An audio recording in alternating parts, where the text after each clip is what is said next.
Biden-Harris administration and the work his team is doing every single day on behalf of all American people. There will be times when we see things differently in this room, I mean among all of us.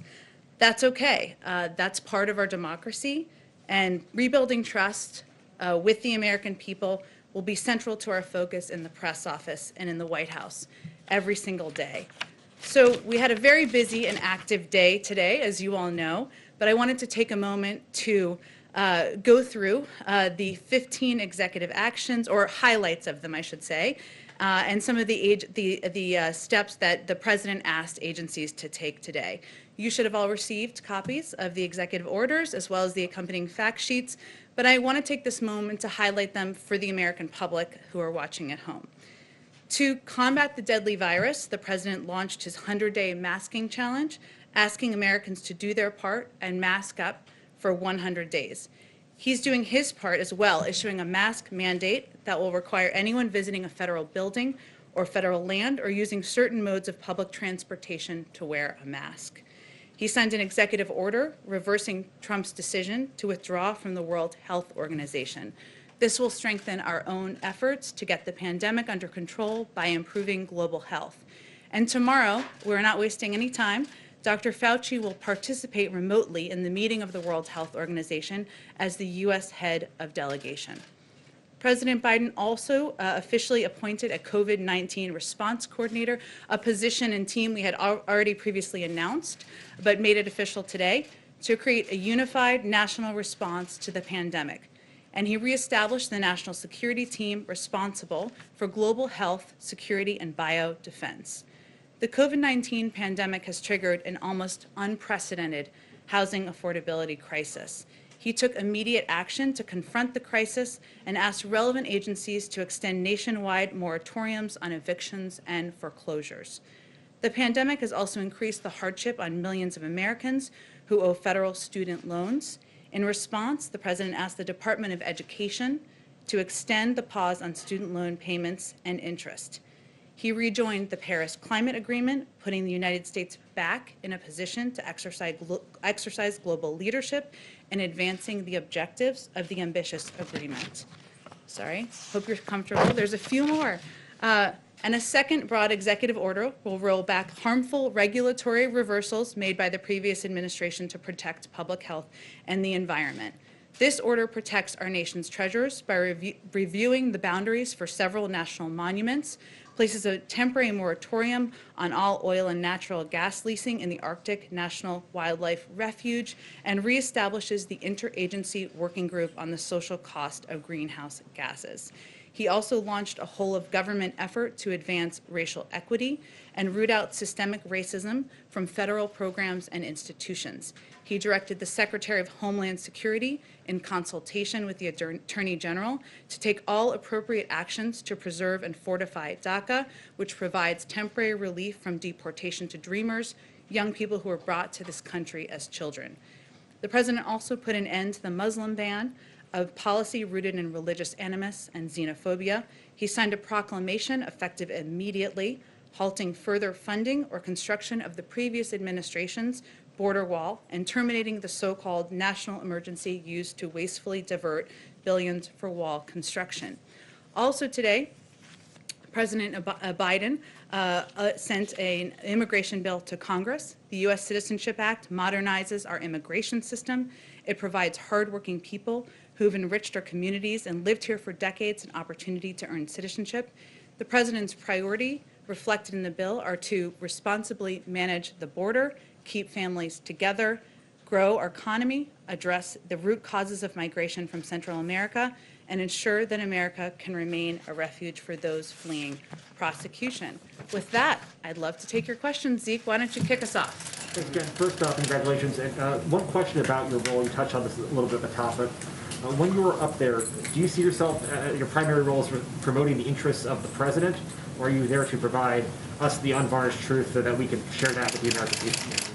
Well, let me first say, Zeke, that I come to this podium having served both in the White House and at the State Department as the spokesperson there. And I traveled the world on trips to promote democracy, where I saw the power of the United States. And of course, the power of this podium and the power of truth and the importance of setting an example of engagement and transparency. So I will just state, because you gave me the opportunity, I have deep respect for the role of a free and independent press in our democracy and for the role all of you play. As I noted earlier, there will be moments when we disagree, and there will certainly be days where we disagree for extensive parts of the briefing even perhaps, but we have a common goal, which is sharing accurate information with the American people.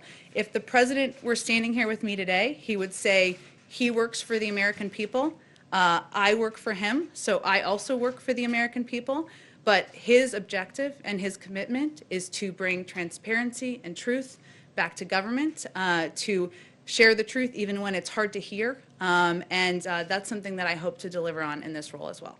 And then just one substantive one, so we're short on time. When will President Biden begin making some foreign leader calls? Who's on that initial list? And during the transition, he didn't speak with President Putin. Does he plan on doing that? And is he going to discuss retaliation for the solar winds hack on the federal government?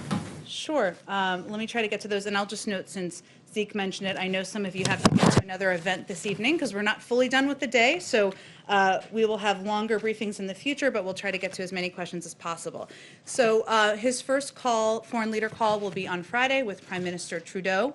I expect they will certainly discuss the important relationship with Canada, as well as his decision on the Keystone Pipeline that we announced today. I don't have any plans or any plans to read out for you in terms of a call with President Putin. I will note for you that I would expect his early calls will be with partners and allies. He feels it's important to rebuild those relationships and to address the challenges and threats we're facing in the world. On solar winds, we've spoken about this previously a bit prior to his inauguration, I should say, today.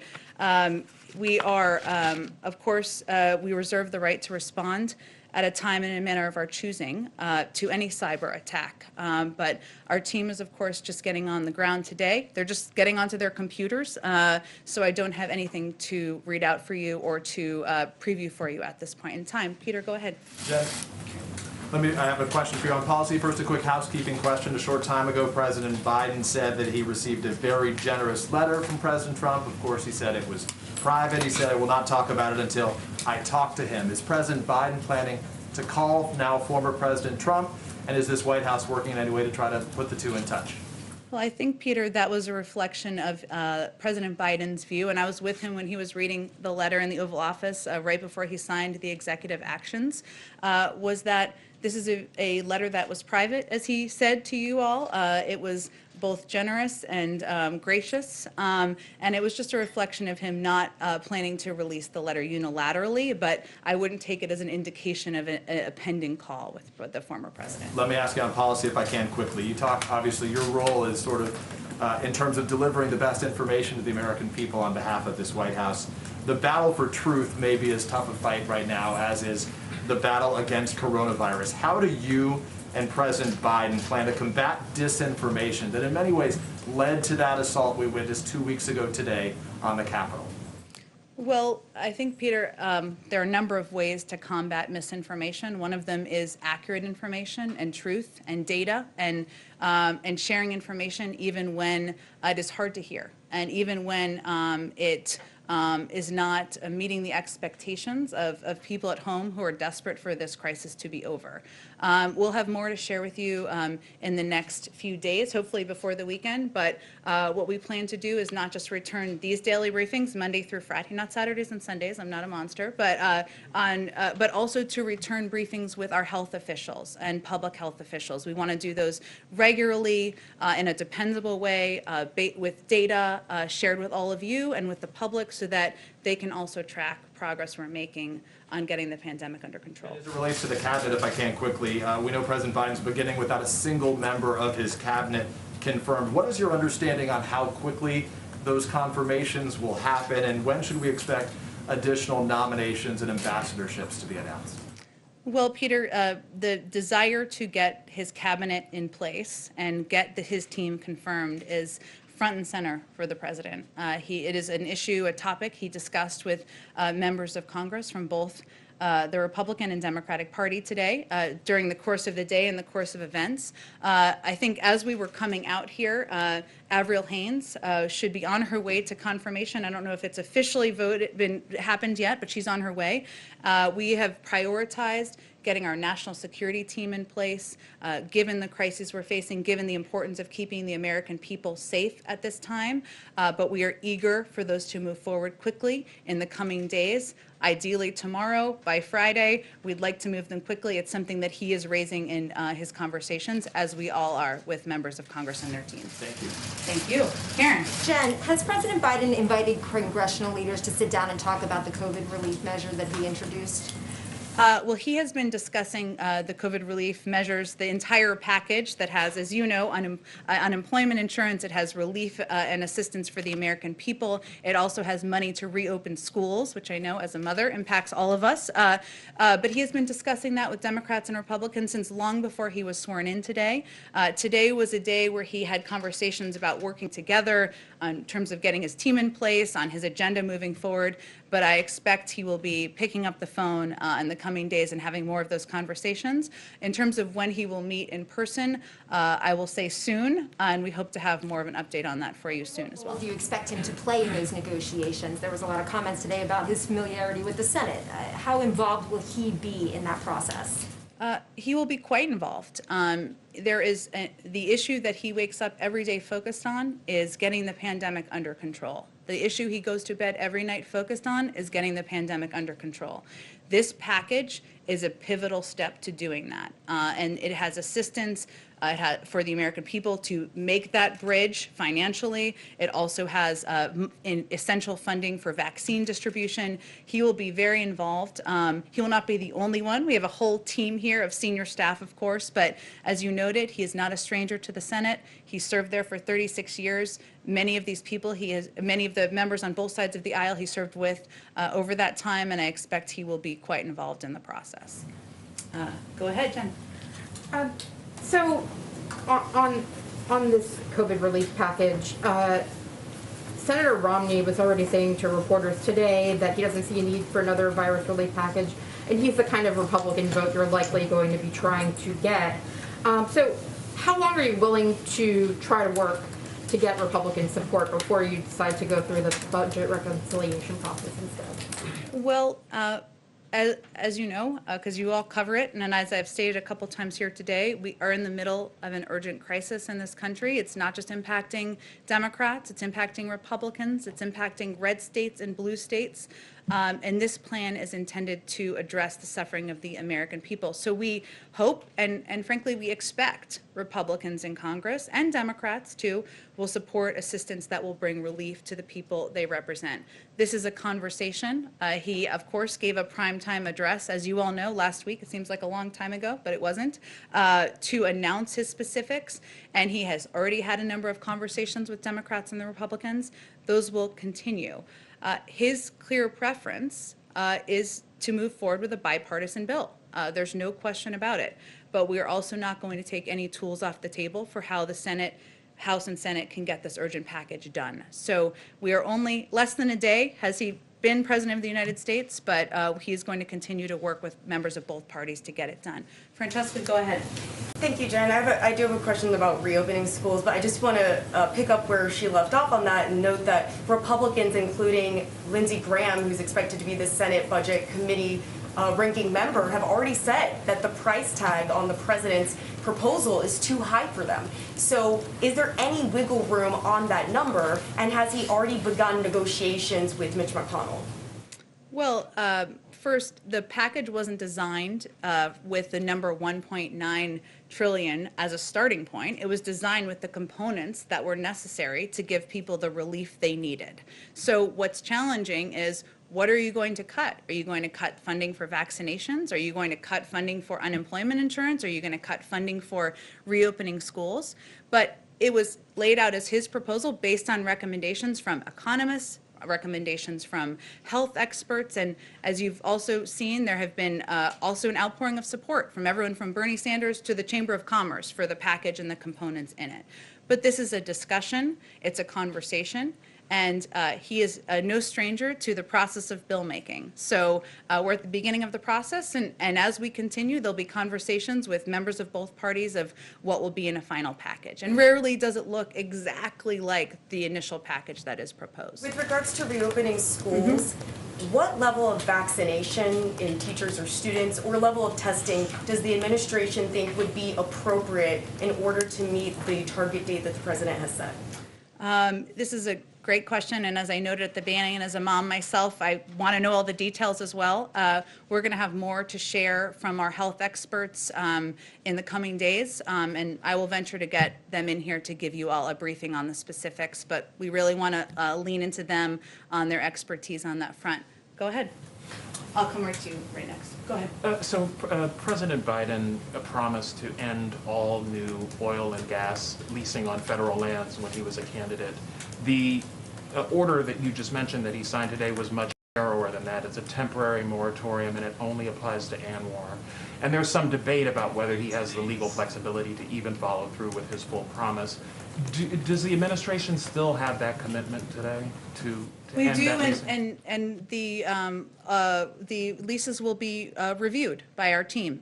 We just have only been in office for less than a day now, and I will just, since you gave me the opportunity, just also confirm for all of you, all of our executive actions that we released today were reviewed by the career staff at the OLC. We went through that process in advance of releasing them. That took a great deal of work from our policy teams, but that was a vital part of the process for us as well. Talk a little bit just about the kind of the preparations for getting the White House ready and safe for the new president. It's been reported that you did $500,000 worth of deep cleaning. Could you talk about the measures that you took to ensure that the president is safe? Well, I would refer you to the General Services Administration, who oversees any steps like that. What I can speak to, if it's of interest, of the steps we're all taking to make sure that we are safe, he is safe, you are all safe. Those include daily testing when we're in the White House. It includes wearing N95 masks. I wore it out, of course, here today, and will continue to do that. It includes stringent rules about social distancing and abiding by that in the building. That keeps us safe, but we're also, the president has asked us to also be models to the American people, and that's vitally important to us as well. So there are a number of new COVID steps, precautions that we've put in place as of today. Go ahead all the way in the back. Thank you so much, Jen. Thank you for doing this on a daily basis again. So climate change being one of the priorities, how does President Biden plan to work with Brazil? During the campaign, Biden criticized Brazil on deforestation, and then the Brazilian president criticized Biden back, and he was the last one to congratulate President Biden on his election. What is the expectation for their relationship? And does he plan to speak with the Brazilian president? Well, I don't have anything to predict for you or advance for you in terms of a call or conversation. What I can convey on climate change, of course, and addressing the climate crisis, it's one of the 4 crises that he's identified will impact, his administration is impacting not just the American people, but the global community, is that rejoining the Paris Climate Agreement is a vital step toward doing that. The United States was one of the only countries in the world, as you all know, that has not had a seat at the table in the last few years.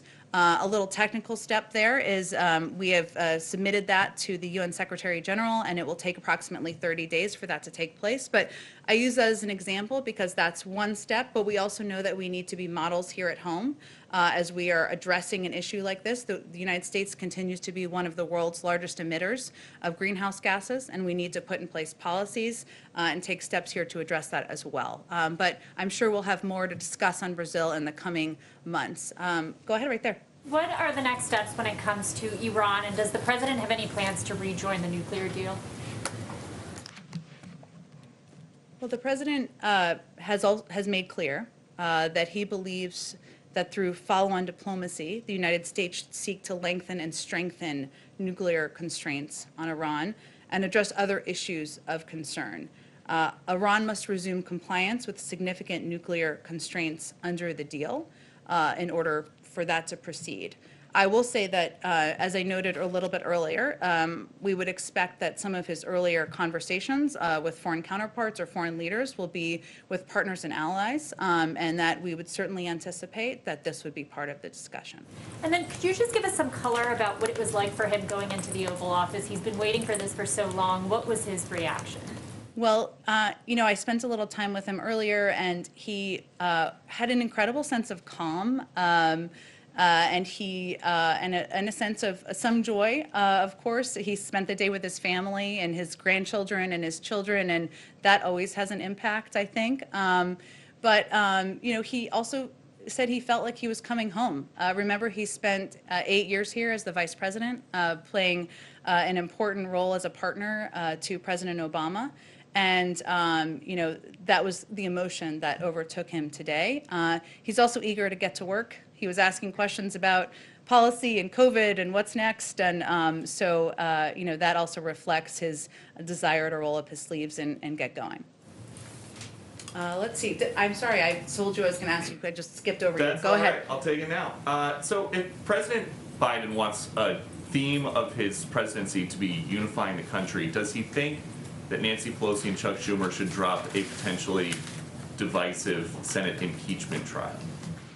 Well, he spoke today, as you all saw, about unity in his inaugural address and the importance of unity in bringing the country together, and the resolve of the American people in helping to get through this moment.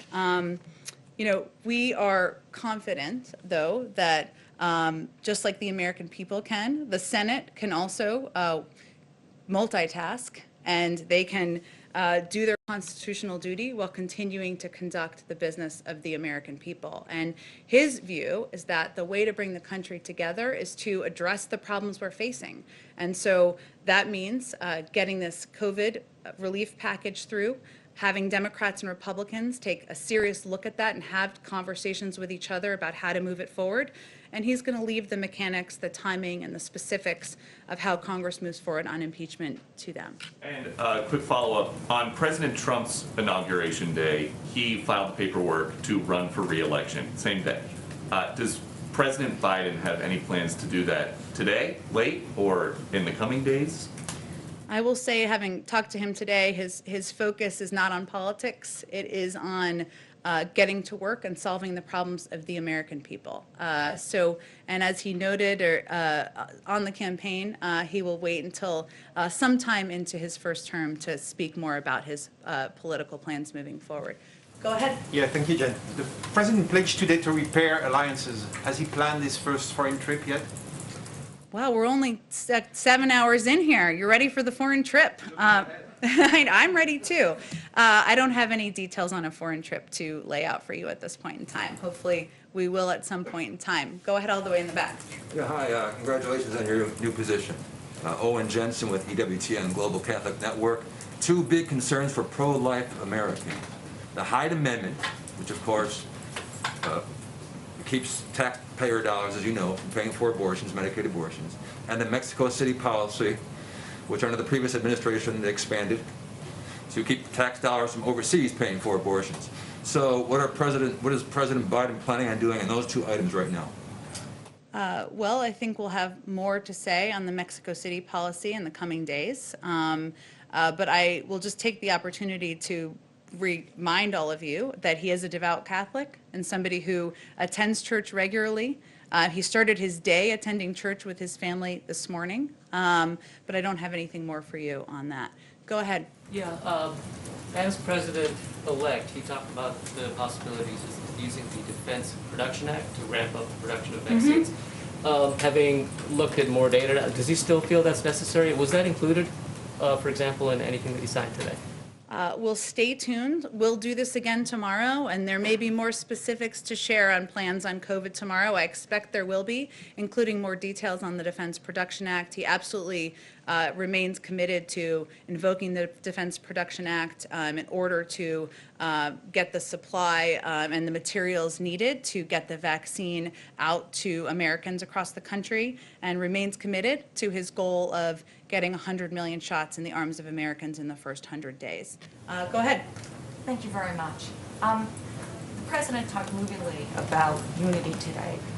And I've heard from people who say, well, that's just talk. They want to know what action they're going to see to show that kind of unity. Can you, I mean, Peter mentioned impeachment. Right? Can you tell us what kind of action we can expect to see that will assure people that he wants to reach out to people who voted for him and people who did not? Sure.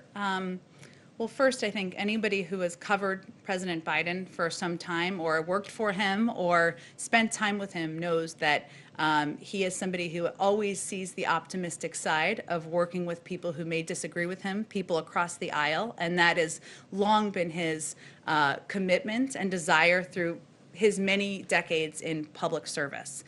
So his own history tells you how committed he is. But, you know, part of it is his words, which he shared today with the American public on quite a big stage. Also his actions. He has reached out to not just Democratic members of Congress, but also Republicans. Not just Democratic governors, but also Republicans. Not just Democratic mayors, but also Republicans.